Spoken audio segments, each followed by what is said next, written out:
companion. That's where I long to be, with my three good companions. Just my rifle, pony and me. Microciné, bonjour ou bonsoir, ça va dépendre de l'heure à laquelle vous allez découvrir cette nouvelle émission. Aujourd'hui, mon invité, vous le connaissez, Nicolas Moreno, c'est le directeur de publication, c'est comme ça qu'on dit, de la revue Tsunami ou rédacteur Rédac en chef. chef? Ouais, Rédac rédac chef. chef. Rédac chef. C'est directeur de publication, c'est bien aussi, hein, c'est C'est plus haut une autre encore. étiquette. En tout cas, vous connaissez la revue Tsunami, ils sont souvent venus sur la chaîne, ils viendront encore, il y a une émission qui est prévue, mais ça on en parlera un autre jour.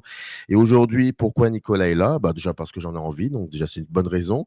Et puis la deuxième, c'est parce que nous avions prévu il y a un certain temps de faire une émission autour d'un film qui est sorti le 3 octobre 2025, si je ne me trompe pas, en France, Smashing Machine, le premier film solo d'un des deux Safdie, c'est Benny Safdie, si je ne me trompe pas. Il s'est avéré que ça n'a pas pu se faire et on s'est dit pourquoi ne pas réfléchir à une émission qui réunirait pour le coup les deux Safdie, même s'ils ne veulent plus se réunir dans le même cadre. Et effectivement, le 18 février dernier est sorti Marty Suprême, donc de Josh Safdie. Et j'ai envie de dire, on va spoiler tout de suite, si on a bien un sur la place de Paris qui peut en parler des frères Safdie, c'est bien Nicolas Moreno. Il va nous expliquer pourquoi. Mais avant cela, comment vas-tu? Eh ben, ça va très bien. Très content d'avoir l'occasion de parler de grand cinéma avec toi. Donc, non, ça va super. Et puis, je rajoute aussi un élément important, et vous le savez, vous l'avez quand même dans le descriptif de cette émission. La revue Tsunami a publié récemment son dernier numéro papier, dans lequel ça revient sur le 21e siècle, on va dire ça comme ça.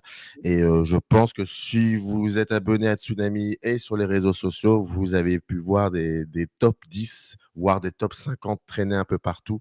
Je vous invite à jeter un petit coup d'œil. En tout cas, c'est un numéro fondamental, important et passionnant. Voilà, je voulais quand même le dire.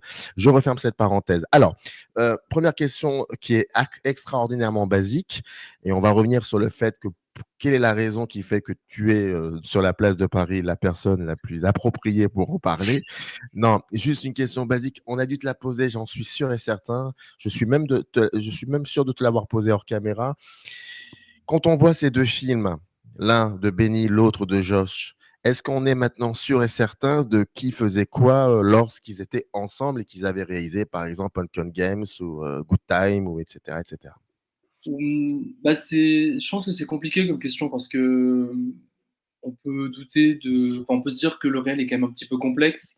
Et je pense pas que les deux cinéastes aient filmé à tour de rôle chaque séquence de leur filmographie et que quand c'est un autre qui filmait, il se pinçait le nez, il tournait les yeux. Donc, même si les deux films aujourd'hui sont quand même très différents, les précédents films sont signés ensemble. Donc, ils ont quand même un intérêt commun pour tout ce qu'ils ont pu faire ensemble. Et je suis pas sûr de pouvoir faire énormément de conclusions. Et je me permettrai quand même de douter. Je pense pas que ce soit très pertinent en fait d'arriver à des conclusions comme ah, Benny Safdie, c'était le sentimental. Ah, Josh Safdie, c'était le nerveux. Benny Safdie a aussi a aussi signé les films nerveux précédents. Donc, on ne sait pas du tout ce qu'il fera après, on ne sait pas du tout ce que Josh Safdie fera après. Donc, franchement, je ne suis pas tellement à l'aise à l'idée de faire de la comptabilité à la fin et de dire lui c'était ça, lui c'était ça. On a deux films qu'on peut discuter, traiter. On peut voir ce qui a pu les intéresser chacun après Uncut James.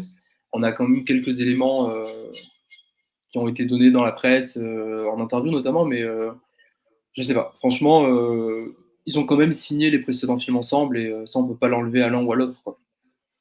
Et toi, déjà, avec quel film tu as fait connaissance des frères Safdie? Est-ce que très vite, ça a été pour toi, comme on dit souvent, on en parlait il y a quelques jours avec un ami critique de cinéma, on se disait que le propre d'un critique de cinéma, c'est quand il arrive à découvrir qu'il y a un cinéaste en devenir, un ou une, hein, peu importe. On dit, tiens, là, il y a quelque chose avec ça. Et le propre, c'est de se dire que 20 ans plus tard, il ou elle avait raison.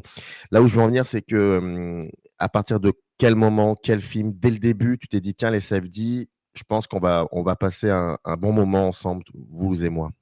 Si je dis pas de bêtises, je pense que, mais en fait, comme énormément de gens sur cette terre, hein, à la période de Noël, donc janvier 2020, par là, enfin vraiment, quand Uncut James sort sur Netflix, je le vois parce que c'est la tendance, que tout le monde regarde ça, que les cahiers en font un excellent retour.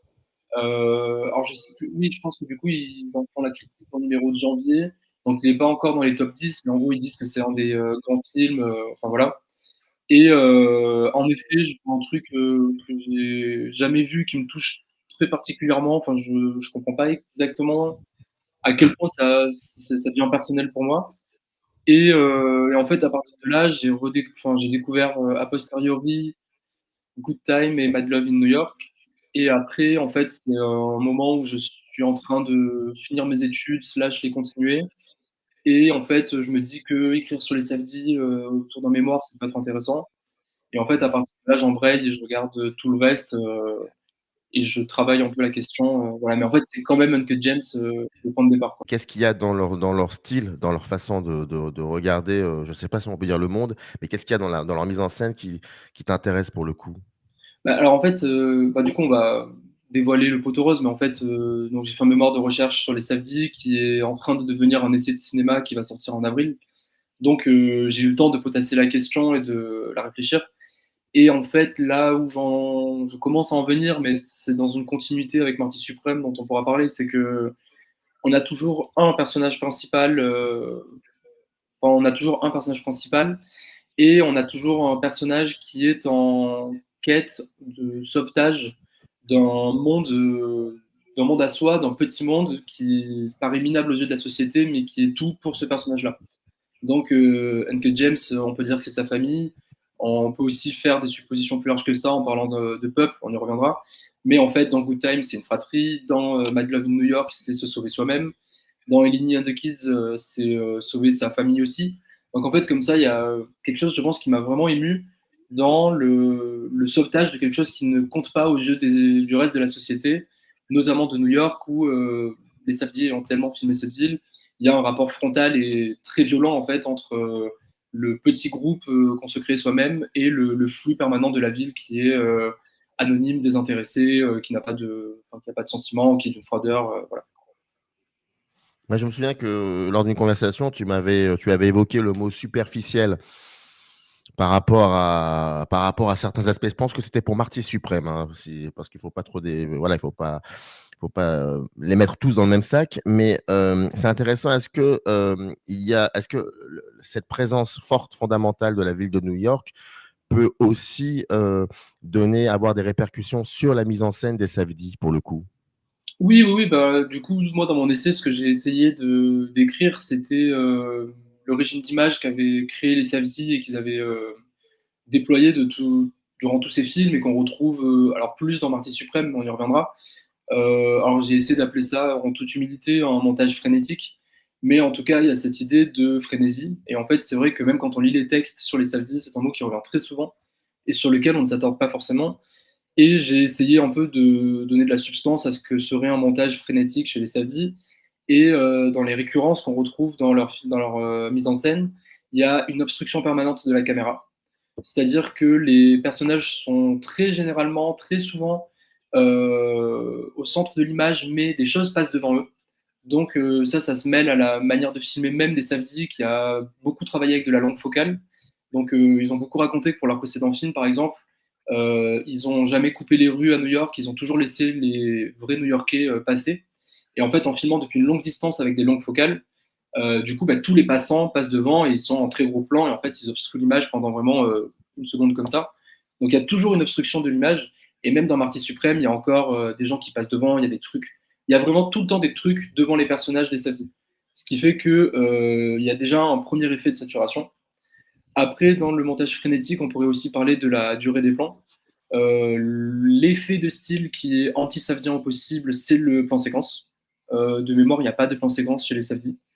Donc, montage aussi dans la découpe des plans qui est très rapide et qui va chercher, alors moi, ce que j'essaie de théoriser aussi, encore une fois, en toute humilité, c'est comment le montage rapide des Safdie pourrait atteindre une autre forme de réalité que celles qu'on attribue dans la tradition au plan séquence, au réel, à filmer le réel avec des plans qui durent, la durée, tout ça. Parce qu'en fait, c'est aussi intéressant de montrer que l'une des grandes références du cinéma des Safdie, c'est le néo-réalisme. Pareil, en fait, Uncut James, par exemple, on peut aussi dire que c'est un remake du voleur de bicyclette. C'est un personnage qui perd son outil de travail et qui cherche son outil de travail pour continuer à travailler, avec évidemment des millions de différences qui font que chacun touche à la modernité de leur époque d'une certaine manière.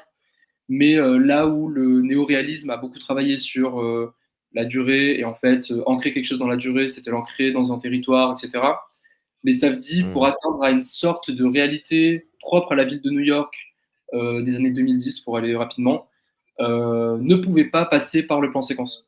Et en fait, pour atteindre à ce niveau-là de réel qu'on essaye d'atteindre, ils en passent par quelque chose de beaucoup plus sensationnel, enfin pas sensationnel, pardon, de plus sensible, qui serait le montage frénétique. Et en fait, pour montrer ce que pourrait être l'expérience de la ville de New York, l'obstruction, la rapidité des plans, etc.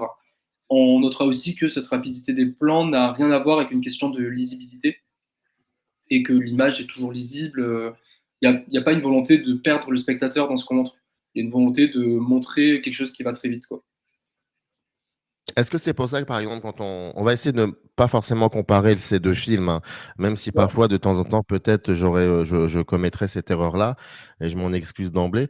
Mais, quand on regarde, Smashing Machine de Benny Safdie, le personnage principal, donc, joué par Dwayne Johnson, vit à Phoenix et c'est très intéressant parce que, bon, il y a beaucoup de séquences aussi au Japon parce que le sport qu'il pratique l'emmène au Japon et il est évident que pratiquement toutes les séquences à Phoenix, hem, elles ne relèvent pas du plan séquence, mais en tout cas, les plans sont beaucoup plus longs et moins frénétiques au niveau même du montage. Et Ouais. il est vrai que lorsqu'on arrive au Japon, la composition des cadres est complètement différente et j'ai l'impression de revoir certains films des frères Safdie, pour le coup, lorsque New York est là. Ouais, mais alors, bah, allez, on va rentrer un peu dans Smashing, mais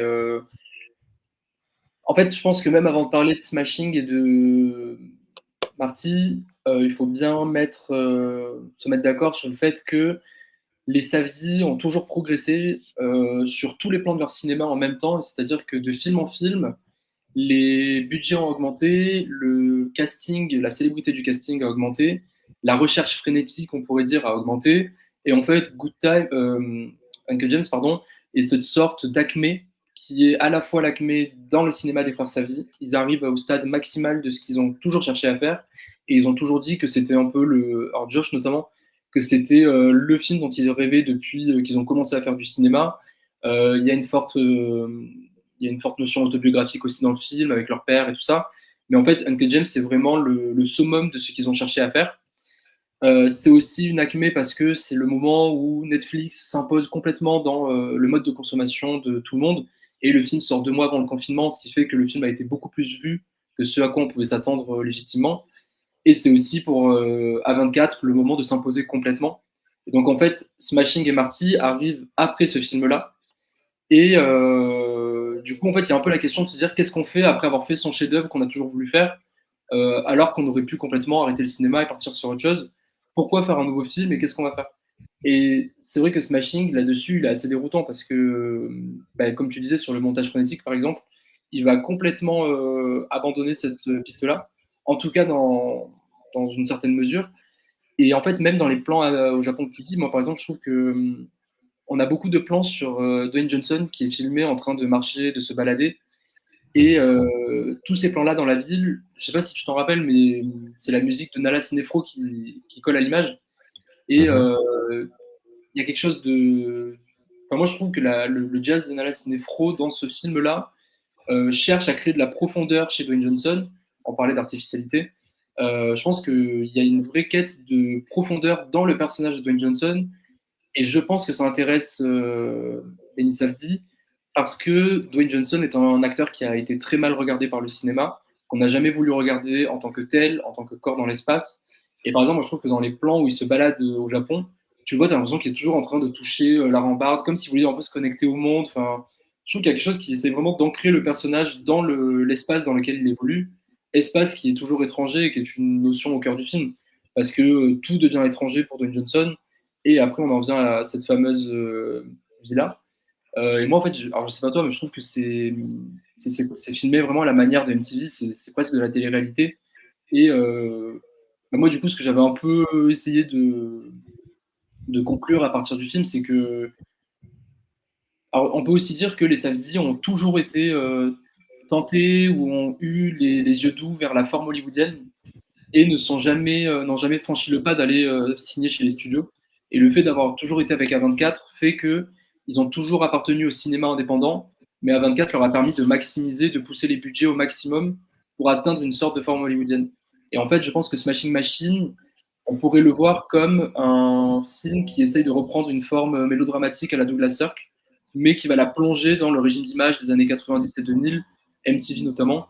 Et moi, je trouve que tous les plans dans la villa ressemblent vraiment à, tu vois, du MTV. On va vraiment filmer ça avec la vulgarité de l'époque, tu vois, la décapotable rouge, les crépages de chignon, etc.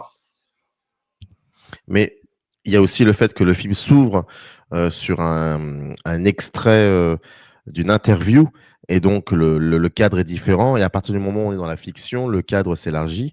Mais c'est assez intéressant parce que moi, je l'ai revu, hein, je l'ai revu même 1 heure avant qu'on fasse l'entretien pour te dire. Et il y avait une chose que je n'avais pas vue et qui est assez belle en soi et en même temps peut-être un. Enfin, je trouve que le film est toujours dans le, non pas dans le à peu près, ce que je pourrais un peu reprocher à Marty Suprême, encore que je l'ai revu Il y a il y a des 2 heures. choses que il y a des choses que je n'avais pas vues et tu le sais parce que je t'ai envoyé un petit message. Mais autant celui-ci, je trouve, autant que je trouve qu'il y a de l'à peu près dans Marty Suprême, et je développerai plus tard, autant dans Smashing Machine, c'est parfois trop surexposé. Il y a 2 exemples. La première, c'est cette séquence très belle peut-être aussi qui peut rappeler aussi d'autres films. Moi, ça me dérange pas ça. Ça m'a jamais dérangé quand il renaît, quand Dwayne Johnson renaît. Et donc il y a cette chanson d'Elvis Presley, My Way. C'est très beau, c'est très beau, c'est vraiment très très beau parce qu'il y a comme ça des chansons qu'on a utilisées 50, que le cinéma a pu utiliser 7, 8, 15, 20, 30 fois. Ça fonctionne toujours. Mais je me dis, bon, tout cela, j'ai l'impression que c'est trop surexposé. Et en fait, je me suis aperçu que peut-être que ce film n'est qu'un film sur ce que tu viens de dire, à savoir, voilà comment il faut regarder Dwayne Johnson. Parce qu'au moment où Dwayne Johnson finit par se raser la tête, j'ai Bah l'impression de ne oui, plus voir l'acteur. J'ai l'impression de ne plus voir le personnage. C'est vrai que il faut oui, savoir que le personnage, bon, il y a des effets, enfin, des voilà, il y a du prothèses. maquillage, il y a tout ça. Et à ce moment-là, je ne vois plus le personnage, je vois plus Mark Kerr, je vois Dwayne Johnson. Mais ça, c'est hyper Et intéressant parce que moi, je c'est trouve que dès beau. qu'il base, tu te dis, ah, ok, on va voir le Dwayne Johnson qu'on connaît. Et en fait, moi, je Voilà. trouve que une fois rasé, tu vois Dwayne Johnson, mais c'est pas le Dwayne Johnson des images. Enfin, c'est toujours pas la même personne, mais tu vois mieux l'acteur. Enfin, je sais pas comment dire, mais c'est pas si tu marques Dwayne Johnson sur Google Images, c'est pas celui-là qu'on a de Dwayne Johnson. Il y a encore des effets de maquillage qui donnent une juste distance comme ça, moi, je trouve. Non, t'es pas d'accord avec moi.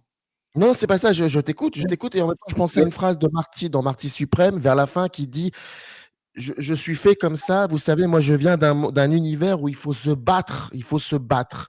Et cette phrase, je pense qu'elle réunit les 2 films. Et je crois que c'est aussi un peu cela. Et j'aime bien cette idée on vous met dans des cases, mais il faut quand même constamment se battre, même si le destin se joue de ces personnages en disant à chaque fois, bah non, tu crois que tu y arrivais, mais une bonne fois pour toutes, je vais t'en mettre une. Et à chaque fois, il est obligé de se battre. Marty Suprême, c'est l'apothéose de ça. Je veux dire, il y a un moment, peut-être il y a 30 minutes où on se dit, mais c'est pas possible, ça va jamais se terminer. Et j'ai l'impression que c'est cette histoire-là aussi par rapport à Dwayne Johnson de vouloir constamment se battre, même si, comme tu le dis, le flux d'image ou le rythme ou la composition est beaucoup, on va dire, beaucoup plus classique, mais classique au sens du terme élégant, beaucoup plus Oui, élégant. Je trouve que c'est une un film recherche. élégant. Je pense que c'est une recherche complètement de Ben Saldi, ce que je te disais, dans cette inclinaison vers la forme hollywoodienne. Et pour rebondir sur ce que tu disais, alors c'est toujours dangereux parce qu'on n'est pas dans leur tête, mais c'est quand Mm. même assez intéressant avec ces 2 films-là de dresser des parallèles avec les cinéastes eux-mêmes. Et en fait, dans une certaine mesure, ce sont des cinéastes qui se battent pour créer leurs films. Et je pense que s'il y a quelque chose de très hollywoodien dans les 2 films, c'est comment ils parlent d'eux, donc dans une pure politique des auteurs, d'une manière travestie. Et les deux films ne sont pas des films sur le sport. Smashing Machine, on s'est tous dit, s'il y a Dwayne Johnson, ça va être la mise en scène du catch absolu. Non, enfin, c'est pas du tout le centre du film. Alors, Et moi, c'est même pas du catch. Et c'est même pas du catch, oui, déjà. la C'est MMA, pas... je veux dire, pardon. Mais en tout cas, le film n'a pas pour projet principal de mettre en scène la MMA et d'en faire un objet théorique ou d'en faire le centre de gravité du film. Donc là aussi, il y a quelque chose qui est de l'ordre de travailler contre les attentes du public, contre les studios si on est à Hollywood, etc. Mais de imposer une locomotive pour en fait faire ce qu'on veut à l'intérieur de la locomotive. Et Marty Supreme avec le ping-pong, c'est aussi ça. C'est pas ce qui intéresse en premier lieu Josh Safdie dans le film. Mais du coup, comme ça, je trouve qu'il y a quelque chose de se battre pour montrer quelque chose de plus profond que ce qu'on pensait à travers la grosse carapace qu'on a mis en forme, quoi. Oui, mais dans le ping-pong, pour revenir à Marty Suprême, ça va vite. C'est quelque chose qui va très, très vite, constamment vite. Voilà. Donc, il y a peut-être de cela aussi, de chercher l'épuisement par rapport à ce sport. Parce que, et dans l'un et dans l'autre, c'est vrai que c'est un film qui traite de deux sports complètement différents, voire même dans le rythme. Mais il y a quand même des similitudes par rapport, ne serait-ce que le Japon, le rapport au Japon, il est là. C'est très troublant. Tout, il y a quand même toujours cela. Et puis, ça se passe. Alors, il y en a un qui se passe aux États-Unis, à Phoenix, pas de nos jours, mais on va dire, en tout cas, on est beaucoup plus 90 contemporain. 000, On est il y a beaucoup la plus date proche. exactement, je crois, qui est notée. Ouais. Ouais, voilà, on est beaucoup plus proche de l'histoire de Mm. Marker que celle de Ouais. Marty. Et celle de Marty se déroule après la Seconde Guerre mondiale. C'est très Mm. important ça, dans les années 50, 52, 53. Mais il reste toujours cette Amérique, qu'elle soit de New York ou de Phoenix, il y a quand même cette histoire américaine. Et là où je veux en venir, bah, c'est très simple. Et l'Amérique dans tout ça. Et Ouais, l'Amérique dans tout ça. complètement. Bah déjà, on va s'amuser une seule fois et comme ça, ce sera fait, à dresser tous les points communs qu'il y a entre les deux films. Parce que oui, on a tous dit il y a beaucoup de points communs, etc. On va essayer d'être plus rigoureux que ce qui a été dit. On verra si on y arrive. C'est deux films qui parlent d'un sportif. Ça, on est d'accord. C'est deux films qui traitent d'un sportif à un moment donné où le sport qu'il pratique est en train de changer. Donc, dans le ping-pong, Marty Mauser voit arriver les athlètes japonais qui ont des nouvelles raquettes qui en fait le mettent à l'amende. Donc la question pour Marty est de savoir s'il va réussir à s'imposer malgré cette nouvelle technique. Et dans le film de Dwayne Johnson, enfin dans Smashing, alors que j'ai moins en tête, peut-être que tu pourras me dire, la fédération qui s'occupe de la MMA interdit ou accepte au contraire, je ne sais plus, une technique de prise qui était illégale auparavant. Je ne sais plus dans quel sens c'est. Ils interdisent cela, c'est dès le début du film, et c'est pour ça que le premier match que l'on voit, enfin pas le premier match, par contre, le premier match au Japon, il le perd, mais en même temps, il conteste cette décision, et au final, la décision est annulée, mais ce qui ne veut pas Voilà. dire grand-chose. Mais effectivement, c'est voilà, c'est de nouvelles. Donc, on est d'accord. Et on a deux films qui traitent de sportifs qui ne sont pas. Alors, excusez-moi si peut-être que c'est que moi, mais qui ne sont pas extrêmement connus. Enfin, je ne sais pas si toi tu connaissais Marker et Marty Mauser avant que ces films arrivent. Non, non, non. Trajectoire qu'on peut penser être intéressante pour les cinéastes du fait que leur trajectoire est brisée. À un moment donné, elle se brise. Marker, bon, bah, c'est explicite, c'est dans le film, quoi. À un moment donné, il perd. Et il y a un passage de relais, c'est très beau parce qu'en fait, le personnage secondaire est en fait le personnage principal dans notre film, etc. Et Marty Mauser est un sportif qui apparemment a toujours eu un côté très entertainment, entourloupe, à faire des trucs, voilà.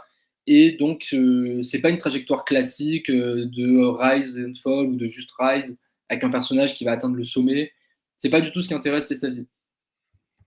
C'est vrai que les deux films vont faire des voyages au Japon et c'est deux films qui montrent une culture qui n'est pas encore dominante ou légitimée aux États-Unis, donc la MMA et le ping-pong. Et le Japon est un endroit dans lequel ces sports-là sont plus intégrés. Et l'enjeu est aussi de faire de ces sportifs américains les porte-étendards de ce sport-là aux États-Unis.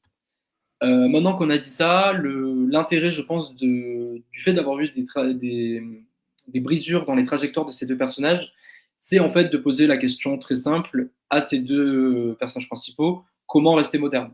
Enfin, je pense qu'il y a de ça. Comment tu restes dans l'air du temps quand les choses évoluent? Toi aussi, tu dois évoluer. Est-ce que tu décides de prendre le train en marche? Est-ce que tu ne le prends pas? Qu'est-ce que ça a comme conséquence? Et je pense que la question un peu qui sous-tend à cette première question, c'est la part d'impureté qu'on est prêt à avoir pour atteindre ses objectifs. Là où, jusqu'à Uncut James, par exemple, la question était juste de s'en sortir, de réussir son coup, de filer, de ne pas avoir le temps de réfléchir. Là, il y a quelque chose de plus réfléchi avec les personnages des deux films, qui est de réfléchir à la part d'impureté qu'on veut prendre en soi, en charge, dans notre projet professionnel.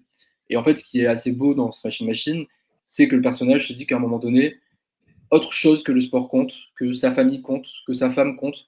Et en fait, il y a comme ça une recherche en profondeur qu'on n'avait pas auparavant, parce que d'un coup, il y a l'équation change, quoi. L'équation n'est plus réussir, être le meilleur, gagner. D'autres choses rentrent en compte. Pour Marty Suprême, la réponse est quand même vraiment différente. On pourrait dire aussi que Marty Suprême est la réactivation au positif de tout ce qui a constitué de manière négative les précédents films des Safdie. Là où les films des Safdie, auparavant, ça a toujours été un personnage qui court et qui essaye de rattraper le scénario, sa situation, etc. Il est toujours à la ramasse, à la traîne. Marty Suprême, c'est le contraire, et c'est Marty qui court et le scénario qui essaye de le rattraper. Marty Suprême est le premier personnage positivement actif de ses actes. C'est lui qui provoque les situations pour faire avancer son destin. Là où dans Uncut James, une fois que la pierre est partie, il fait que rechercher la pierre. Good Time, une fois qu'il y a le vol, les billets de banque, le frère et tout ça, il fait que courir pour essayer de les retrouver. Là, on est sur le contraire. Ce qui fait que, encore une fois, mais c'est toujours. Enfin, ça peut être un peu dangereux ce jeu-là, mais si on réfléchit du point de vue des réalisateurs, pour Josh Safdie à ce moment-là, après avoir fait le plus grand film qu'il a toujours rêvé de faire, on peut aussi dire que dans sa tête, il arrive à un certain sommet, à une certaine pleine puissance de tous ses moyens, qui lui permet de faire enfin un film dans lequel il n'a plus besoin de se battre pour imposer quelque chose, etc. Et en fait, c'est en cela que le changement de perspective du personnage amène au happy end final. Mais tu dis que le scénario dans Marty Suprême, c'est très beau ce que tu dis. Je trouve ça très intéressant. Tu dis que le scénario court après Marty dans le film de Marty Suprême. Ouais. C'est ça, bien. Ouais. Voilà. Et en même temps, j'ai comme ça des séquences dans le film où Marty, nous, spectatrices, spectateurs, et Marty aussi, nous avons tous ensemble l'impression que ça y est, enfin, il va pouvoir avoir cette thune qui va lui permettre d'aller au Japon pour faire les championnats du monde. Et à chaque fois, pour le coup, j'ai l'impression que c'est plutôt le scénario qui lui dit bouge pas, je vais t'en remettre une couche. Le personnage joué par Abel Ferrara, bon, ça c'est la quatrième dimension, ce personnage. On va en parler très certainement. Le collier, après la En pièce fait, de théâtre, il provoque tu vois, toutes ces situations. tu Et penses après, qu'il les tu penses que c'est conséquences, lui qui, tu penses que c'est lui qui provoque cela et que donc le scénario continue de courir après lui? bah, on va voir ensemble, hein, j'ai pas forcément réfléchi à tout, mais du coup, le personnage de Abel Ferrara arrive dans la vie de Marty, c'est un personnage secondaire qui vient louer une chambre d'hôtel. Il lui tombe dessus avec la baignoire, et à partir de là, il y a la question du chien, et en fait, c'est lui Au qui, d'un sens coup, littéral du terme, hein, pour celles et ceux qui ne voilà. l'ont pas vu. C'est vraiment ça. La baignoire lui tombe dessus. C'est une séquence Donc du coup, Abel incroyable. Ferrara a le bras cassé, il a le bras dans la baignoire, il l'aide, et en fait, Abel, qui a un chien, demande à Marty, ou en tout cas Marty se propose, une fois qu'il voit qu'il y a de l'argent en jeu, de prendre en charge le chien pour l'amener à l'hosto et du coup de récupérer les dollars. Donc moi je pense qu'il est quand même actif de ça dans un premier temps, et après la situation se retourne et se le met dans la merde, quoi. Avec Gwyneth Paltrow, c'est pareil, c'est lui qui l'appelle à l'hôtel, c'est lui qui. D'ailleurs, ça Mais après, il faudra parler aussi de l'écriture de Marty Suprême, je pense que c'est assez minutieux et C'est précis, important, mais ouais. il la voit arriver dans l'hôtel, il ne la connaît pas. La tablée lui dit que c'est une grande actrice qui a joué dans le film X, et il appelle au téléphone pour dire j'adore le film X, nanani, venez me voir, etc. Donc il a quand même comme ça ce réflexe d'attirer de la célébrité autour de lui, parce que si ces gens-là gravitent autour de lui, ces gens-là pourront l'aider d'une manière ou d'une autre plus tard. Et en fait, de fil en aiguille, il arrive à s'imposer comme ça, à se mettre dans sa vie, pour lui voler le premier bijou, qui en fait n'a pas de valeur. Et après, du coup, il y a le deuxième bijou qu'on va lui retirer une deuxième fois. Mais du coup, il y a ce réflexe-là d'aller la chercher, pour qu'après, ça se rabatte contre lui avec le mari de Gwyneth Paltrow, qui est à la fois qui va le mettre dans des situations d'humiliation, mais qui va aussi l'aider à s'en sortir au final, d'une manière travestie, mais il faudra aussi reparler plus précisément de la fin du film au Japon, quoi. Et après, dans les autres arcs que développe le film, tu as celui de son pote avec qui il veut développer les balles de ping-pong orange. Donc, il est actif de l'idée avec son ami. Après, il s'en sert pour faire loger sa copine chez lui. Et après, il se fait. Alors, attends, ça, la finalité de cet arc-là, c'est que il se fait. Le copain jette toutes les balles et les deux se font virer. Donc, il y a encore une fois, la situation se rabat sur eux. Et après, le personnage joué par Tyler, the Creator, qui est donc un pongiste du même club que lui, il est taximan, enfin, il est conducteur de Chauffeur de taxi. taxi. Mhm. Ils vont ensemble faire leur bise d'arnaque, et après, ça se retourne contre eux. Donc, en fait, tu vois, je trouve qu'il y a quand même une dynamique comme ça où eux sont actifs des portes qu'ils ouvrent, et les portes se referment sur eux en conséquence. Alors, comment tu peux expliquer ce moment où il faut, parce que à un moment, il rencontre par un concours de circonstances le mari de Gwyneth Paltrow. Le mari le voit jouer et il a une idée, et c'est à savoir de l'emmener faire une tournée au Japon et de simuler. Non, C'est c'est pas Marty ça? qui lui donne l'idée. C'est C'est Marty Marty qui lui qui, donne au l'idée? restaurant, lui dit espèce de gogol, t'as pas vu qu'il y a des Japonais, que c'est un truc qui est hyper connu là-bas, et toi, parce qu'il y a un jeu de mots, comme il fait des stylos, pen, il lui dit, mais en fait, au niveau marketing, tu pourrais faire un coup de fou et tu pourrais Oui, vendre plein de. mais c'est pas à ce moment-là où lui fait comprendre que ce serait bien que Marty perde les matchs contre Endo? Alors en fait, c'est que, si je te dis pas de bêtises, il le voit. Alors tu sais, au moment où il invite la table Rockwell au restaurant, le mec vient le voir, il lui dit, est-ce qu'on est censé se connaître, pourquoi tu m'invites, Ouais. etc. Et je crois qu'en fait, il lui dit là une première fois, le ping-pong, en fait, vous ne connaissez pas, mais Ouais. comme tu as une marque de stylo, tu pourrais faire du bise là-dessus. Et je crois Oui, qu'après, ils se revoient et que c'est là que c'est lui ça. lui dit l'idée. Donc du coup, l'idée vient encore une fois de Marty, tu vois.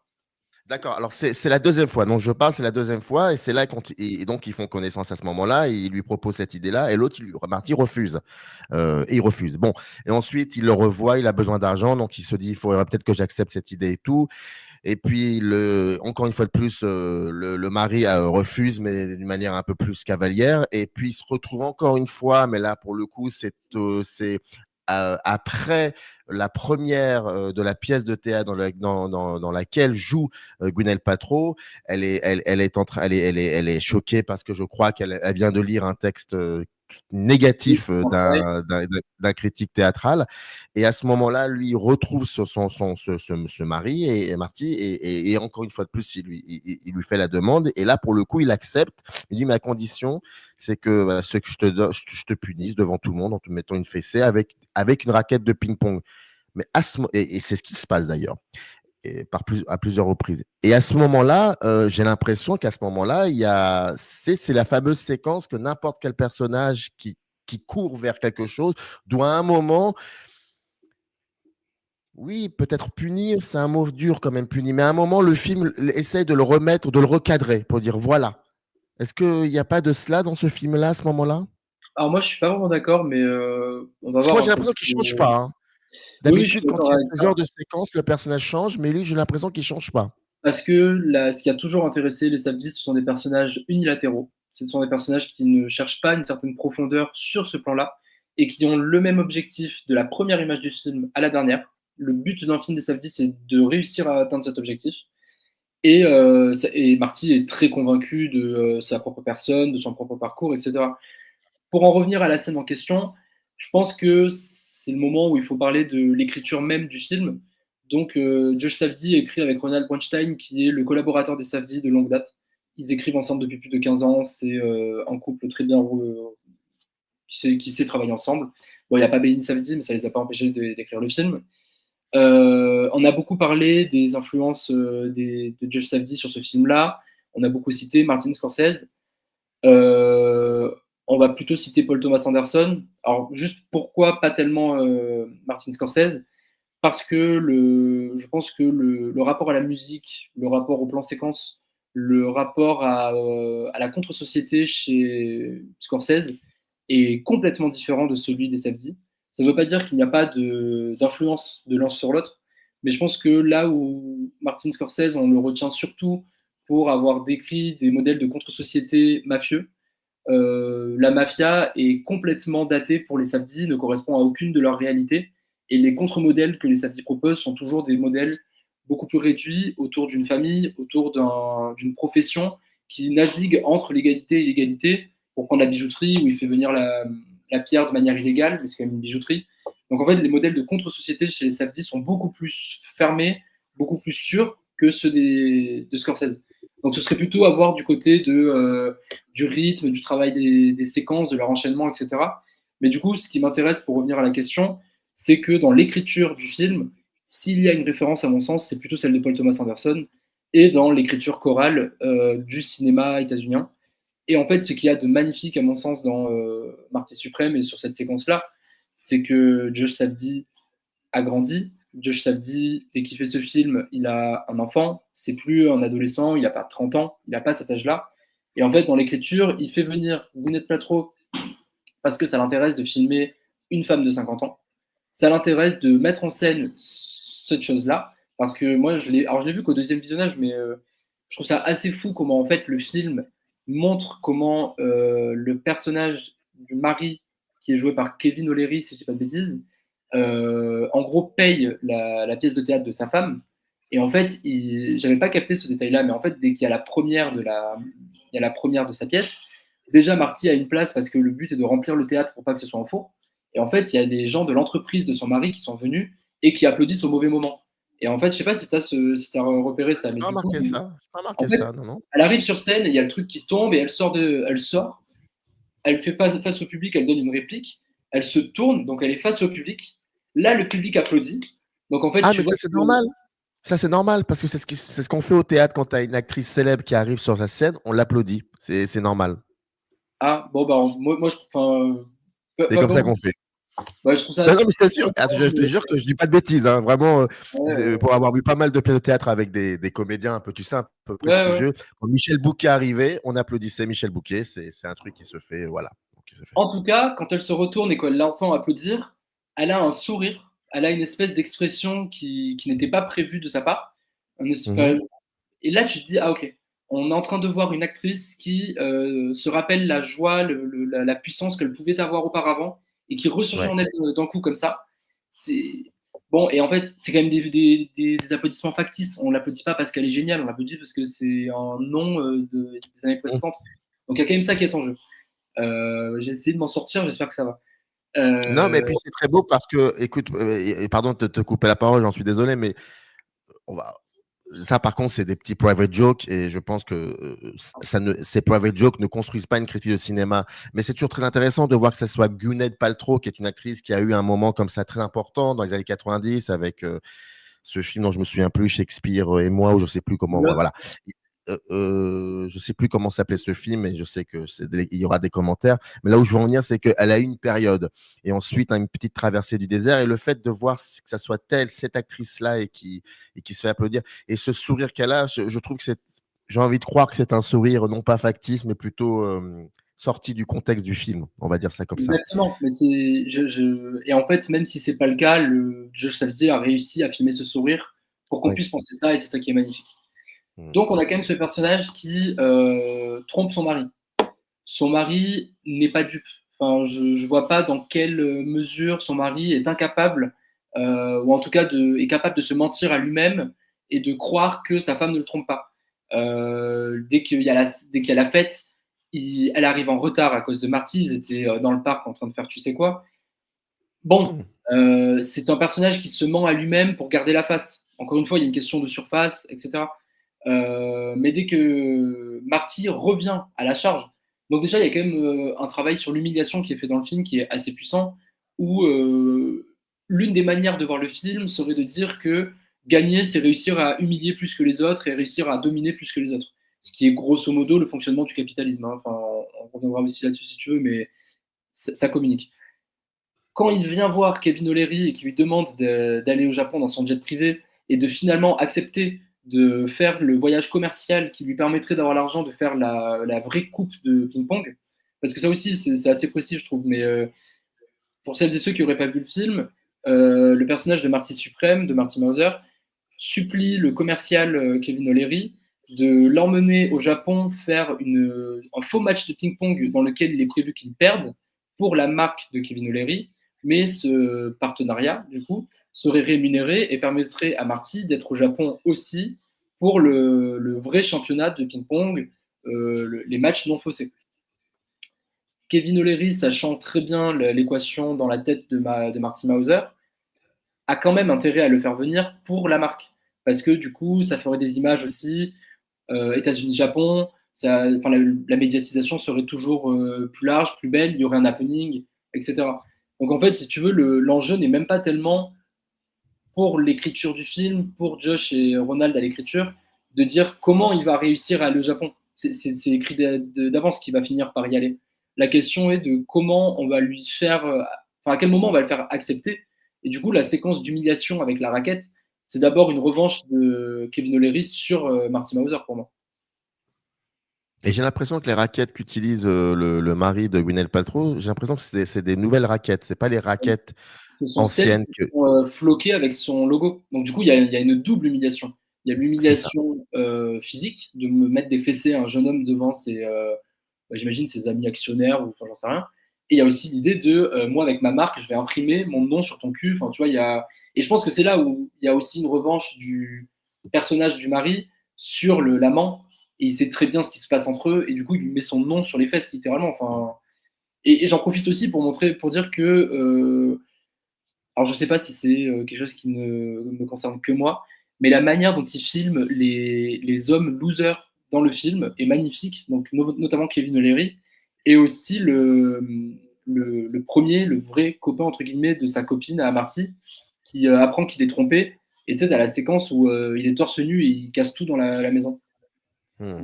Moi, je trouve qu'il y a quand même comme ça une espèce de, de sympathie, de connexion entre le cinéaste et ces personnages-là, qui fait qu'ils sont filmés d'une manière magnifique. Alors après, bon, c'est Darius Khondji, tu me diras, pas compliqué d'être beau avec ce chef opérateur, hein, mais moi je trouve qu'il y a quand même une sympathie dans les personnages qui fait que c'est encore plus fort, quoi.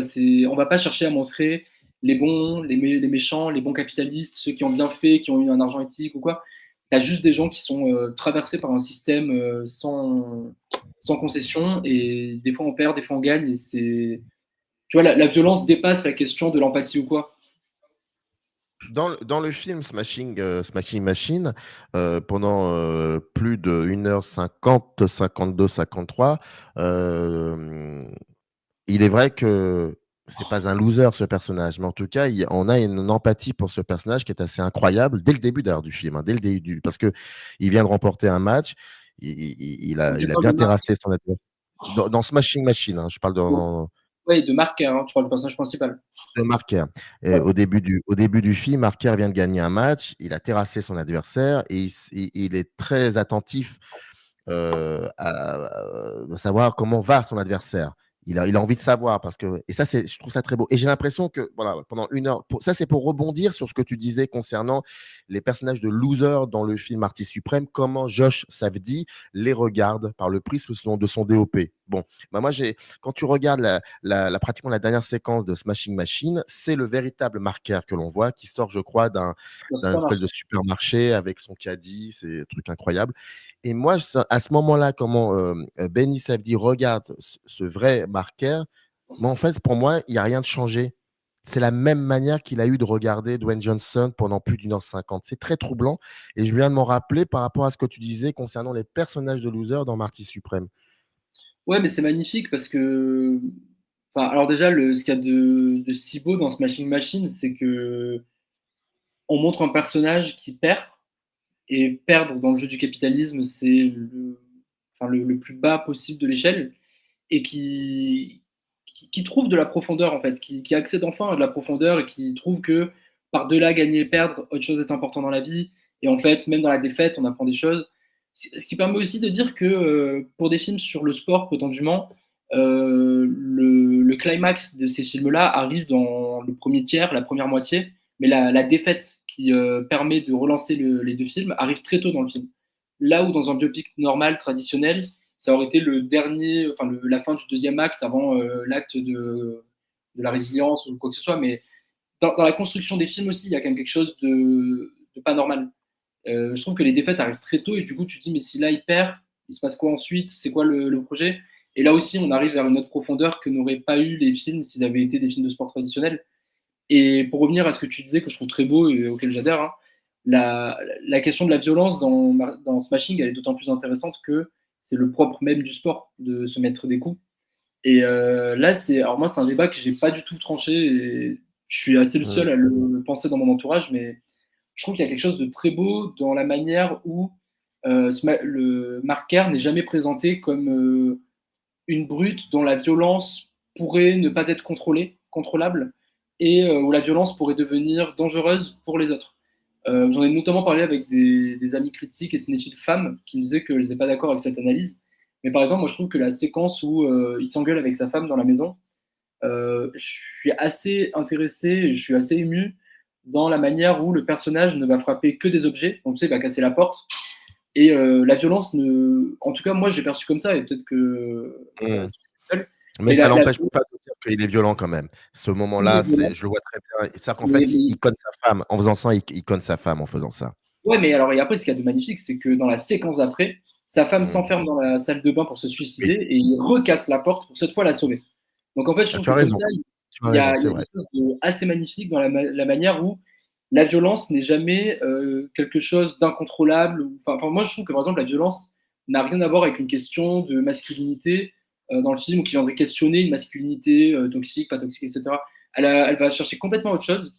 Et par exemple, tu vois, il y a la séquence dans la salle d'attente où tu as le petit ou la petite qui est choqué de voir cette star et qui lui dit fais attention. Enfin, en gros, il lui est dans le care, quoi. C'est un personnage qui est très dans le care, en fait, qui est vraiment il faut que tu sois forte à l'école ou je sais pas quoi, il faut pas que tu te fasses mal. Comme dès qu'il va voir les autres à la fin des matchs, ça va, genre t'es pas blessé et tout ça. Donc il y a, comme ça, je trouve qu'il y a une profondeur même dans la question de la violence qu'on n'aurait pas forcément eu avec un film plus classique, quoi, sur la MMA ou sur les sports de combat. Si on peut parler de violence, pour le coup, ce serait la violence du regard que portent les amis, collègues de Marker sur la femme de Marker qu'il considère comme un personnage toxique et un Ouais, obstacle dans son entraînement. C'est très, très troublant tout cela. et Et au c'est là, début, je pense que cette violence-là, elle est assez intéressante à regarder. Et le film, à chaque fois, j'ai l'impression que le film dit euh, c'est très beau parce que le film, en gros, essaie de lutter contre cela. C'est-à-dire, qu'est-ce que c'est qu'un personnage féminin aujourd'hui? C'est quoi un personnage féminin? Un personnage féminin, c'est pas un personnage qui dit à un moment à son homme, qu'est-ce qu'on fait? Parce qu'à ce moment-là, le personnage n'existe plus. Ça, c'est la fameuse théorie et qui est, à mon avis, très juste. Et qu'Hollywood a beaucoup contredit pendant le début de son existence. Et là, j'ai l'impression qu'on n'est pas forcément dans ça. Et donc, quand il y a les entraîneurs et collègues qui regardent cette femme et qui la considèrent comme un, enfin, c'est un loisir, c'est le sexe. Pas de sexe pendant l'entraînement, pas de plaisir, pas de. Et je pense que le film, progressivement, ouais, finalement, lutte contre ça. Et c'est ben, très beau. Comme un peu Marty Suprême avec la séquence finale, finalement. ouais, Ça, ouais, non, on va en parler aussi de ça après. c'est bon, on fera du ping-pong, on passe à Smashing et on rebondit sur Marty. Ben, si on essaye d'être un peu précis, la femme de Dwayne Johnson est là depuis le début et en fait se retrouve enfermée dans la position de femme 2 et elle-même, dans un autre film, elle est le personnage principal d'un couple qui cherche à trouver son autonomie au sein de la sphère. Cette femme essaye de faire autre chose, de ne pas être que la femme d'eux, et visiblement, elle n'y arrive pas. Là où ça devient intéressant pour moi, c'est quand elle va au Japon pour soutenir son mari. Donc, c'est-à-dire que dans la seule chose que le couple et la structure du couple lui permet de faire, à savoir soutenir son mari dès qu'il est en compétition, elle le fait bien. Donc, elle est performante dans le rôle que lui assigne, le rôle misogyne que lui assigne la société. Et là, ça ne va pas parce qu'il y a l'entraîneur qui va devenir l'adversaire. Je ne sais plus son nom, mais Coleman. Coleman. Coleman. Coleman. J'adore ce personnage. Moi, je trouve qu'il est magnifique. Enfin bref, on y arrive. Et donc, du coup, il y a comme ça quasiment une scène de ménage, en fait, où, de manière symbolique, le mari la trompe avec quelqu'un d'autre. L'attention est reportée sur l'entraîneur plutôt que sur la femme. Donc, grosso modo, c'est une scène de ménage. Et en gros, elle dit, mais je suis venue pour te voir et tout ça. Et il y a une phrase qui est magnifique, mais je ne sais plus si je l'ai en tête, où, donc du coup, en gros, elle sort du vestiaire. En gros, elle se met en retrait pour laisser l'entraînement, enfin pour finir, pour que Mark Kerr finisse de s'entraîner avant d'aller au match. Et en fait, la fois où on la revoit, elle l'attrape avant qu'il monte sur le ring et elle lui dit « Je me mets à ma place là-bas ». Enfin, vraiment, je trouve que la phrase est folle. C'est vraiment « Je retourne à ma place », littéralement. Et lui, il sait de quelle place elle parle dans le stade, physiquement. Donc, il y a « Je me remets à ma place physiquement et je me remets à ma place dans l'écosystème. Je redeviens la femme, la boniche que tu voulais ». Et l'enjeu du film, parce que si on reparlait aussi de cette violence qu'il y a dans la maison, c'est, je pense que alors je suis pas juge des familles, mais les torts sont partagés, en tout cas le dysfonctionnement est partagé aussi, et la souffrance du dysfonctionnement du couple a des répercussions sur les deux. Donc c'est aussi un film, il me semble, sur un couple qui cherche ensemble à aller mieux, et le film nous quitte avec le couple qui marche encore. Après, on a l'intertitre qui dira qu'ils ont divorcé, nanani. Mais on a quand même. Enfin, moi, je pense que l'une des conséquences à laquelle arrive le film, c'est que Mark Kerr a plus d'intérêt pour sa femme qu'il ne le pensait, et que sauver son couple fait partie de ses priorités plus que de gagner une coupe à la fin du film. Et là-dessus, c'est là où on est sur du mélodrame trop beau. C'est trop beau, franchement. Et encore une fois, il atteint cette profondeur dans un registre d'images qui peut être assigné à de la vulgarité. Tu vois, tout ce que je te disais sur MTV, tout ça. Moi, je trouve qu'il y a une lutte interne dans le film, dans le plan, sur cette profondeur-là vis-à-vis de la vulgarité ambiante, même de la MMA, où c'est un sport qu'on pourrait trouver qu'on pourrait juger de manière très méprisante, etc., quoi. Donc là-dessus, trop fort. Vraiment, je trouve ça C'est trop vrai fort. que je pense que peut-être il y a un malentendu avec Smoshing Machine, que pas forcément un film qui fonctionne à 100% en moi, malgré des séquences. Mais quand on en reparle de ce film avec toi, ou quand on reparle plusieurs fois de ce film, on peut trouver des trucs quand même, mais des éléments intéressants. Mais peut-être qu'il y a un malentendu autour de ce film, c'est que dans notre société actuelle de flux d'images encore plus pénétrant qu'il y a 5, 10 ans, alors qu'il y a 10 ans déjà, on était là à se dire il y a un flux d'images trop fort, c'est encore de plus en plus, non pas de pire en pire, mais de plus en plus prononcé. Et ben, c'est vrai que parfois on peut être déconcerté par La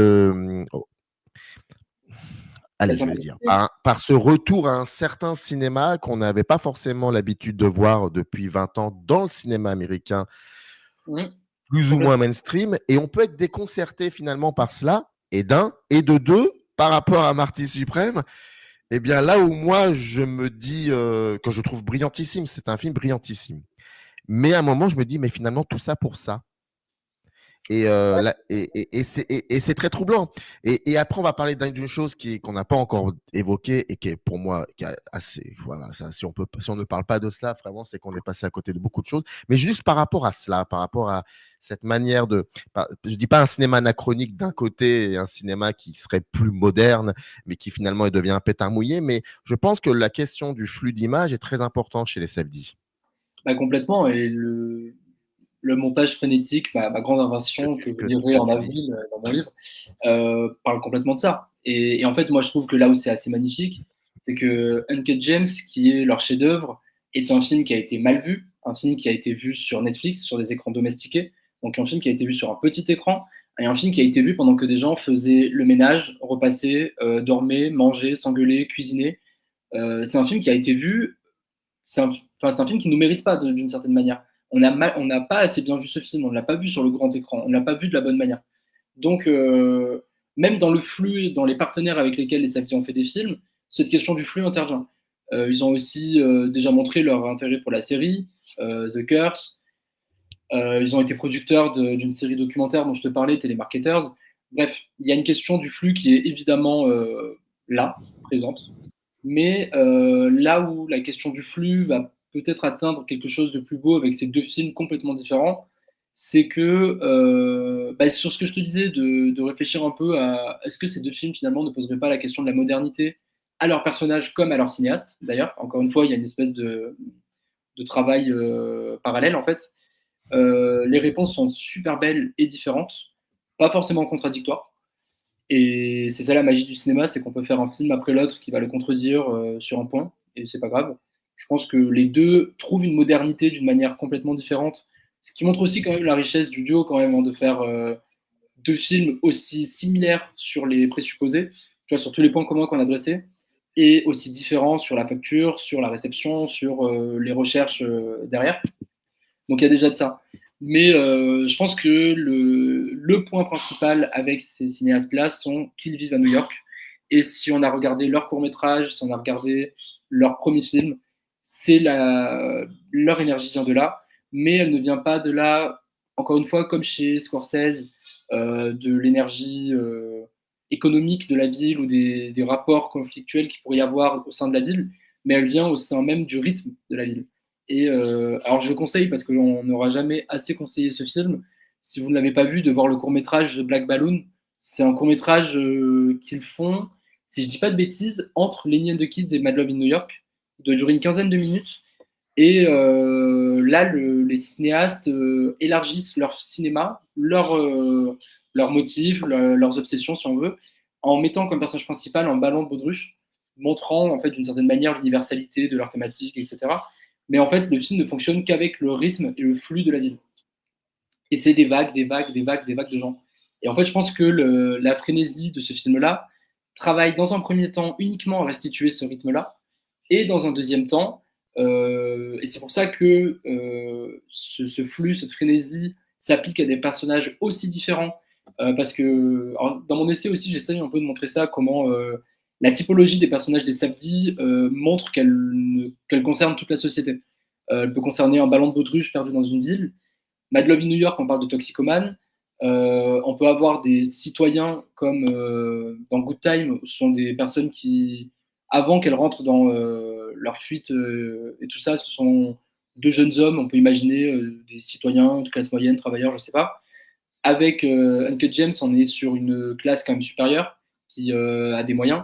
Et avec les films suivants, donc Smashing, mais surtout avec Marty, des athlètes, des sportifs, etc. Donc on a quand même des personnages comme ça qui peuvent représenter un champ assez large de la société. Et la deuxième finalité de cette quête de flux, c'est montrer jusqu'à l'épuisement le rêve américain. Et moi, du coup, j'en suis à la conclusion avec Marty que le Uncut James, c'était le film sur New York, et Marty Supreme, c'est le film sur l'Amérique. Et le film peut être lu comme une généalogie de l'American Dream, de qu'est-ce que l'American Dream concrètement, comment on y parvient, quel est son prix. Et la réponse de Marty Supreme, c'est de montrer le prix de l'American Dream, toutes les humiliations, toutes les concessions qu'on doit faire, tout l'épuisement, la fatigue physique que coûte un rêve comme celui-ci. Et, et c'est là où peut-être qu'il faudrait qu'on parle du gros bloc de séquences, pas tout à fait finales, mais terminales, au Japon. C'est-à-dire que là où c'est. Alors je suis désolé, j'ai l'impression que je fais que dire le mot magnifique, mais c'est magnifique. Là où c'est que du coup, quand Marty arrive au Japon, il arrive pour faire le match pipé. Donc il y va, et c'est un marché qu'il a conclu avec Kevin O'Leary. Et avant de monter sur scène, je ne sais pas si tu te rappelles de l'interaction qu'a Marty avec Kevin O'Leary. Ou alors c'est entre les deux matchs plutôt. Je crois que c'est ça. Après le match pipé, et quand lui, il a réussi à motiver la foule pour faire le vrai match, tu as Kevin O'Leary qui sort de scène, qui vient le voir en coulisses, et qui lui dit je suis un vampire, nanana. Bon, si vous n'avez pas la référence, on a pu lire en entretien que Josh Safdie avait imaginé une fin dans laquelle Kevin O'Leary était vraiment un vampire, et il revoyait, ou alors Marty le revoyait au concert de Tears for Fears, je crois, ou Alphaville, avec sa fille dans les années 80. Enfin bref. Idée passionnante, parce que assimiler le vampire au capitalisme et dire que. Parce qu'en fait, il dit je suis un vampire, je vais te. Enfin, genre, je suis un vampire, je suis né en 1600, je sais pas quoi. Et après, il lui dit tu ne seras jamais heureux. J'ai plus la phrase exacte, mais elle est assez précise. Il dit que si tu fais ça et que tu gagnes, en fait, tu vas devenir capitaliste. Et en fait, tu vas être dans un cycle de recherche permanente de toujours plus qui te rendra malheureux. Grosso modo, il lui dit ça de manière plus synthétisée. Et ça nous permettra aussi, je pense, de parler du rapport entre capitalisme et Marty Mauser, parce que je pense que c'est plus fin que ça, là aussi. Donc, en gros, il lui dit que s'il devient un capitaliste pur jus, il sera malheureux. Et en fait, Timothée Chalamet lui rit au nez et part faire son match de ping-pong. Mais entre ce qui est dit et ce qui est fait, il y a quand même une différence, qui est qu'il fait le match de ping-pong à la loyale, qu'il gagne, mais pour moi, c'est presque Liberty Balance. Ouais. Oui, il a gagné un match dont tout le monde se fout. Il est pas devenu champion du monde. C'est pas un match de Coupe du Monde. Il a gagné pour son honneur, mais en fait, je suis même pas sûr que la presse va parler de ce match-là pour l'ériger Alors, en champion du il faudrait monde. quand même expliquer par rapport à Liberty Valence, parce que tu en as quand même quelques-uns, quelques-unes qui nous regardent et qui nous écoutent, qui ne connaissent pas le syndrome Liberty Valence. Je pense que c'est important d'en parler. Le Prince the Legend, mais ça, c'est ton cinéma. Toi, tu sauras le dire avec Bon, perfection. bah, c'est le film de John Ford, L'homme qui tue à Liberty Valence, et avec cette fameuse phrase à la fin, entre la réalité et la légende, vaut mieux imprimer la légende. Voilà.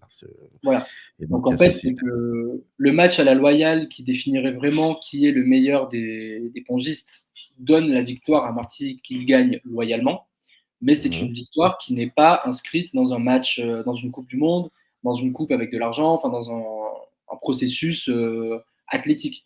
Ce C'est qui en fait marge. que c'est en marge.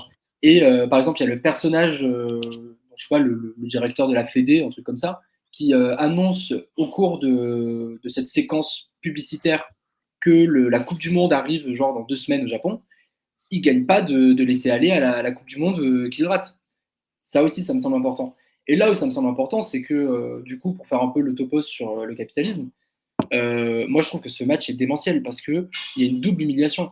Tu as quand même un Américain qui retourne au Japon humilier le Japon. Donc il y a presque une deuxième humiliation des États-Unis sur le Japon à travers le match. Humiliation qui n'était même pas prévue à la base, quand même. Et on a un outsider qui vient sortir de son rôle de homme sandwich et humilier son patron qu'il a engagé pour la forme devant ses spectateurs. Donc en fait, il y a une double humiliation dans le film qui est assez intéressante et qui me permet en partie de dire que les rapports entre capitalisme et Marty Mauser sont assez complexes. Et je pense que, tu vois, sur la question que j'essaie de développer sur la part d'impureté qu'on est prêt à absorber pour atteindre son rêve, on est complètement là-dedans. Je pense que Marty Mauser adhère au système capitaliste, mais par nécessité pour atteindre ses objectifs, mais n'est pas tellement un capitaliste en soi, dans l'âme, comme Kevin O'Leary qui lui dit que si il devient accro à la victoire et tout ça, il va finir malheureux. Je pense qu'en fait, c'est un personnage qui est trop égoïste pour être capitaliste. Lui, il ne veut pas tellement l'accumulation des richesses, il veut pas tellement toujours plus d'humiliation, toujours plus d'argent. Et c'est pour ça que la fin de Marty Suprême est si belle. C'est qu'en fait, il a imprimé la légende, il revient chez lui, et la véritable victoire du film, c'est qu'en fait, il peut enfin vivre la vie de couple et de famille qu'il a toujours rêvé. C'est aussi un film sur un homme qui cherche enfin, un homme empêché par le système d'avoir une vie de famille, qui finit par l'avoir à la fin. Il a gagné son match de ping-pong. C'est bon, maintenant on peut se consacrer à la famille, elle accouche, c'est bon. Donc en fait, je trouve que comme ça, il y a quelque chose d'assez beau sur la trajectoire du personnage qui, de prolo, passe à toujours prolo, peut-être qu'il ne le sera pas, mais qui en fait a réussi à réunir les conditions pour enfin que la famille advienne. Et tu vois, on n'est pas du tout sur une conclusion. Il n'a pas bâti un empire, il n'est pas multimilliardaire. Et ça aussi, je pense que ça n'intéresse pas tellement les samedis au final. Moi, j'ai pas l'impression que dans le film, il a envie d'une famille. À un moment, il lui dit à Kay, il lui dit sa copine, il lui dit c'est pas le moment, et puis on sent. Puis il l'abandonne, elle est Mais enceinte jusqu'au bout. justement, mais c'est Il n'y a pas magnifique. cette sensation que le film nous dit Mais pourquoi il nous dit ça? Parce qu'il n'a pas le temps à ce moment-là. Il a cet objectif en tête. Et en fait, c'est comme si l'objectif capitaliste en soi d'être le meilleur pongiste, il a besoin de le purger de sa vie pour que cela arrive. Et moi, je trouve que cette scène est super forte parce qu'il lui dit des choses hyper violentes. Mais il lui dit parce qu'il n'a pas le choix à ce moment-là et que en fait, s'il reste avec elle, il va perdre du temps. Alors ça, c'est au cours d'une nuit. Je crois qu'ils viennent de Mmh. se faire virer de leur copain, de chez leur copain, et en fait, lui va finir par retrouver que vous n'êtes pas trop, donc du coup, il peut pas amener sa copine parce que il est obligé de faire autre chose. Et il lui dit ça pour avoir ce temps-là, pour réussir à prendre le billet d'avion pour aller au Japon. Mais au final, il revient la voir. Et il pleure. Pareil, les larmes, c'est quand même l'un des motifs du cinéma qui est le plus pur dans son expression d'une profondeur évidente. Et tu vois, par exemple, en France, de Bruno Dumont, c'est magnifié. Enfin, voilà, mais donc moi, je trouve que le fait de voir Marty pleurer à ce moment-là, c'est l'aboutissement, quoi, tu vois. Tu parles de Marty comme un Américain qui vient au Japon et qui finit par humilier et les Japonais, mais aussi son patron américain. Mais il faut aussi évoquer quelque chose qui est dit au bout de 15-20 minutes par Marty lui-même, au cours d'une interview avec des journalistes qui lui parlent d'un futur adversaire. Et Marty fait une blague très salace sur le fait que cet adversaire est juif. Et il lui dit en gros, je sais plus, mais Ouais, je crois vraiment une qu'il l'a blague dit. très antisémite. Ouais, on est genre en 52. Par là, je crois que c'est 52, 52 ouais. le film. Ouais. Et après, Marty leur répond, ne vous inquiétez pas, je suis juif. Ça, c'est très important. Parce qu'il y a comme ça des moments dans le film où le film ne s'arrête pas. Le film continue sa trajectoire, mais le film, de temps en temps, nous rappelle un élément important, c'est le fait que Marty est juif. Marty est juif. Il y a la Shoah qui a eu lieu il y a quelques années. Et il y a une séquence qui est assez furtive. C'est au cours d'une tournée, une tournée de démonstration, euh, où Marty se retrouve en Égypte et pendant que ses collègues basketteurs et ping-pong se prennent en photo, lui, il arrive à extraire un petit caillou d'une des pyramides. On ne comprend pas pour quelle raison. Bon, puis il revient chez lui à New York. Il revoit sa mère. Il lui offre quelque chose et il lui offre ce caillou et il dit à sa mère, We built en gros, that. comment? We built that. Et les sous-titres le traduisent en français par Notre peuple l'a construit. Voilà. Et on passe à autre chose après. Ouais. Mais ça, c'est là. Bah ouais, bah, Et ça c'est magnifique. marque. Non, non, mais oui, c'est génial. Et bah, du coup, c'est trop fort parce que la pierre fait aussi directement allusion à Uncut James. Et en fait, alors c'est pas un impensé, c'est un implicite. L'implicite juif dans le film rappelle le judaïsme des Sabdi et donc une culture et donc ouais, une culture, j'imagine, euh, qui les a bercés depuis leur enfance, etc. Et surtout, là où c'était au stade peut-être d'impensé, mais en tout cas d'implicite jusqu'à Uncut James, parce qu'il y a déjà des points comme ça. Si tu te souviens, dans Uncut James, il y a la fête de Pessah à un moment donné. Il y a un autre film où il y a une référence furtive du même ordre de furtivité, mais je ne l'ai plus en tête. Je crois que c'est dans l'Inienne de Kids. Bref, passons. Là, dans Marty, dans ce que j'essaie de décrire comme l'activation au positif de toutes les données du cinéma des samedis, en faisant un film historique aussi, pour la première fois, parce que Uncut James se passe en 2012, mais bon, 8 ans d'écart, il n'y a pas de reconstitution, de resituation historique des personnages. Là, ce travail-là va alimenter la thèse principale du film, celle que j'essaie d'écrire sur la jeunesse de l'American Dream, parce qu'il y a toujours une question de dialogue intercontinental. Et on peut aussi faire allusion à la séquence où l'autre joueur de ping-pong, qui est un rescapé des camps, raconte cette anecdote qui apparemment est tirée d'une histoire vraie, si je ne dis pas de bêtises, où en fait il était envoyé pour désamorcer les bombes autour du camp, et qu'en fait un jour il a vu une abeille, et du coup il a suivi l'abeille pour prendre le miel de la ruche, s'en enduire du corps, et après tu as ce plan qui est fascinant, je pense qu'on ne peut pas dire autre chose, où tous les prisonniers d'Auschwitz dans la chambre lui lèchent le torse pour se nourrir. Cette séquence est incroyableissime parce que si on ne la connaît pas, quand elle arrive, ça ne peut être qu'un choc de voir quelqu'un se donner le droit de faire ça. Et en fait, dans ce qu'elle raconte, elle est encore plus puissante parce que elle raconte un peuple qui a déjà la conscience de devoir survivre et de devoir résister pour raconter ce qui s'est passé. Et en fait, il y a un travail de survie collective qui aide à ça. On survit ensemble et en fait, il a nourri les prisonniers autour de lui pour qu'ils ne meurent pas, pour qu'ils puissent sortir des camps, pour qu'ils puissent raconter. Donc comme ça, il y a déjà un travail de collectif de survie de l'histoire du peuple juif en cours à ce moment-là. Et il y a aussi quelque chose de complètement inscrit déjà dans l'American Dream, qui est de s'en sortir par tous les moyens, trouver des issues pour s'en sortir. Et donc, moi, je trouve que prise comme ça, la séquence devient assez vertigineuse, en fait, et qui raconte ça, et que dans le même temps, Marty Mauser raconte qu'il est le pire ennemi d'Hitler, il est la définition même que son projet a échoué vu que lui est encore en vie. Donc en fait, comme ça, il y a un passage de relais. La séquence avec les pyramides raconte que en fait, ce projet d'American Dream est fondu dans un projet plus général et plus vieux sur une période plus longue, et que en fait, le projet de réussite individuel ou collectif est déjà en cours depuis des années, depuis des millénaires. Et la finalité de tout ça, c'est l'enfant. Et là aussi, moi je trouve que le raccord qui est fait au tout début entre le spermatozoïde et la balle de ping-pong, qui en fait à la fin s'inverse, où la balle de ping-pong, quand on a imprimé la légende, on peut enfin avoir l'enfant, fait qu'on a changé, quoi. Donc ouais, complètement, c'est trop fort. On va s'arrêter là, mais il y aura une suite parce que, vous l'avez très bien compris, Nicolas, a écrit ou est en train de finaliser en tout cas, ce livre, autour du cinéma des frères Safdie. Un livre qui sera, publié chez, Marest.